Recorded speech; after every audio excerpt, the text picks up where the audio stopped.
We are 30 pages in, and Dracula dies from medical malpractice of all things. A pharmacist accidentally gave Dracula a sunscreen with silver in it. And that kills him. By the way, I have my Draculaura doll with me. I don't really have a lot of space, but she is going to hear me rant about this book for the duration of this video. So Draculaura's dad is just permanently dead, and her grief moves the plot forward. Draculaura gets orphanized. The housekeeper becomes her legal guardian. I shit you not here, there's dialogue in which Principal Bloodgood asks if Draculaura would like to press charges. Here's the code actually. From what I understand, the charges would be negligence or inventory vamp slaughter. I can look into it and report back. The investigators would want to ask you questions.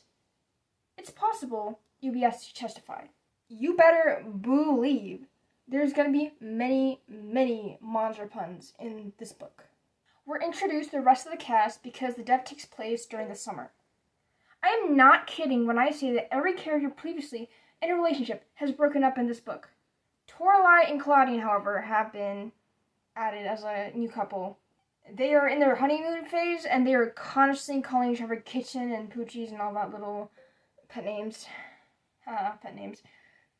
I am a G3 Toralei and Claudine shipper, but for G1, I don't think it really fits, especially when it really does come out of nowhere, to the point where even the characters acknowledge that it is unexpected, to say the least. They didn't even like each other before the summer, but now they just can't stand being apart. Meanwhile, Cleo and Deuce have broken up. Gil has transferred schools, and therefore he is not in this book, like at all. Laguna has broken up with him, and loves being single and doing all that single stuff. It's a bit out of character.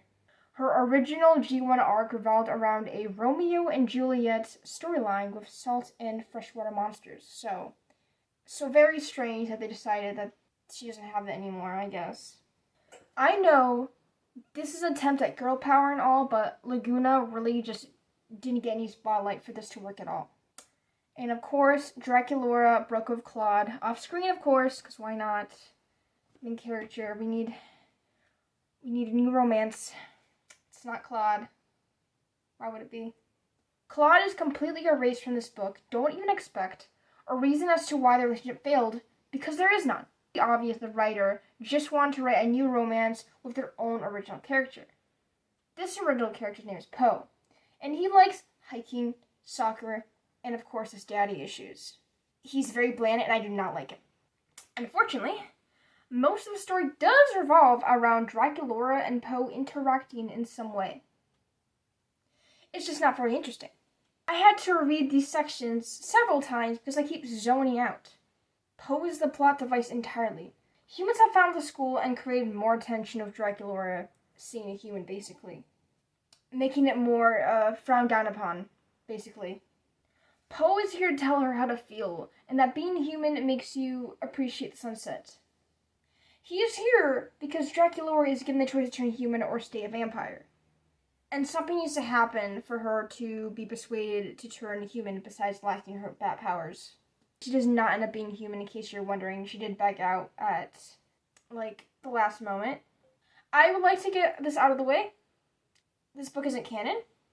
The book takes place in its own universe, which is shared with the new IDW comics. I have the promo comic for Free Comic Book Day. This is supposedly supposed to be the same universe as the book. And even though it tries to be G1, it's not. I know that would confuse a lot of people, but they are not the same. So you do not have to worry about the canon being changed, because the original canon is still the same. This is just its own thing. I know this would upset a lot of people because this universe completely disregards the relationships of Generation 1 from the start. And people are not going to like that.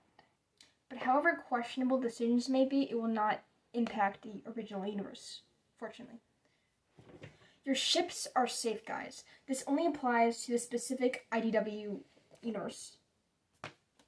It's not going to change things. Draculaura hasn't even activated her bat abilities. Dracula hasn't activated her bad abilities, while she has in fright camera action. Different universe. See, think of it as a AU. I will give the book some credit here.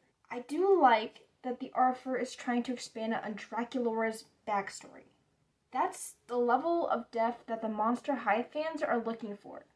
We want to know more about the characters and where they come from. The most backstory we've gotten from Dracula was her journal entries in the Back to School Diary entries. The little booklet comes with her base Monster High doll, which I do not have. I only have the G3, the newest one. I like her a lot. Just want to show her off. We find out that Dracula's mother chose to stay human. Diary entry says that Dracula was actually born human as a baby, but her mother perished. So Dracula took her in and made her into a vampire and just adopted her, I guess. They go more into that. They actually expand the lore and made it so Dracula's mother actually chose to stay human.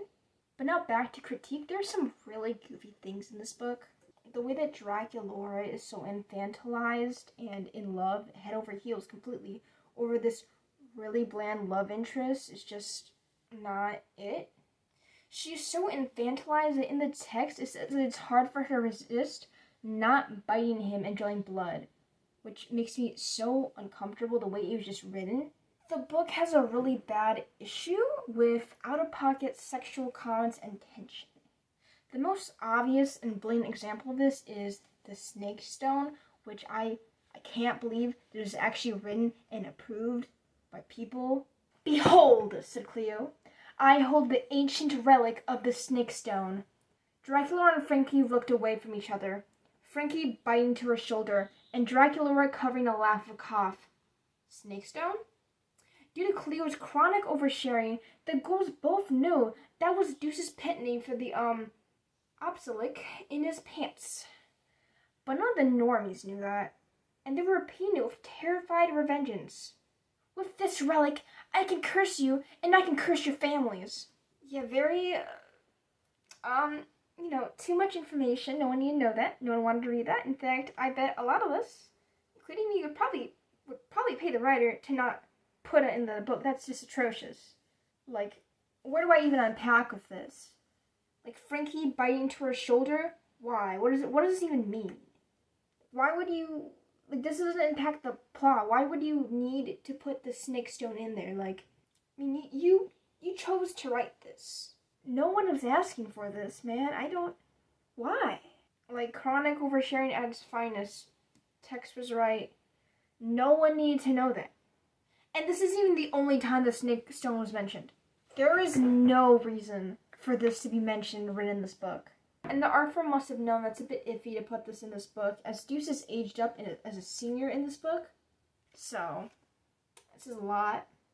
I don't like using this word, but the writing is also, in fact, cringe and way too mature and childish at the same time.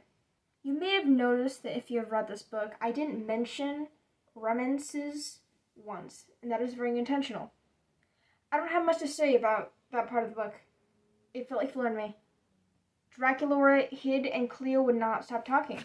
That's what happened till the climax. The climax was very goofy as well.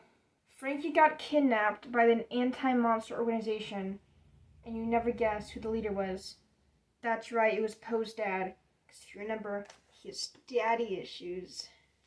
I know my criticism sounds like it could come out of pretty much any YA book ever. YA books just all blend together, it just feel the same to me. To the point where the genre pretty much feels like a parody of itself. This book, in particular, just feels like a parody of a parody. When I read this, I went, yep, that is definitely a YA book with Monster High characters. The book is for those select nostalgic fans that treat the OG Monster High like it's way more mature than it actually is. You know, the ones that describe Monster High as Monster, Riverdale, and Euphoria. The same people who look down on the current generation of Monster High for being too childish. G3.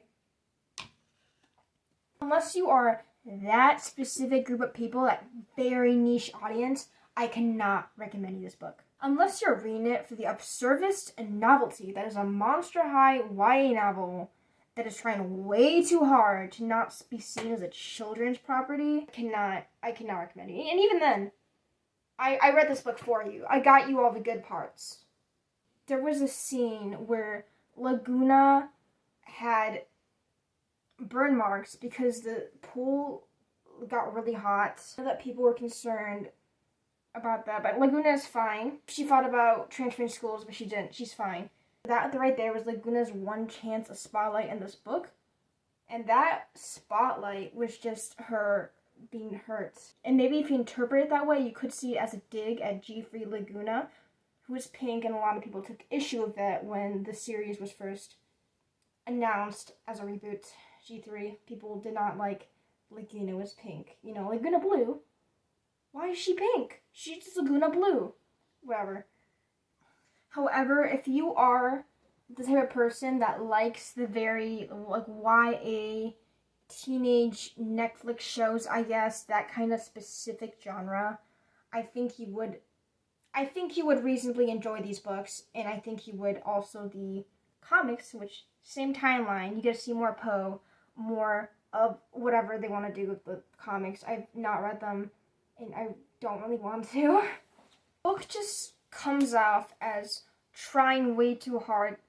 To me, this book is absolutely awful, and if my review of this hasn't told you this, then I'm telling you this right. This book is awful.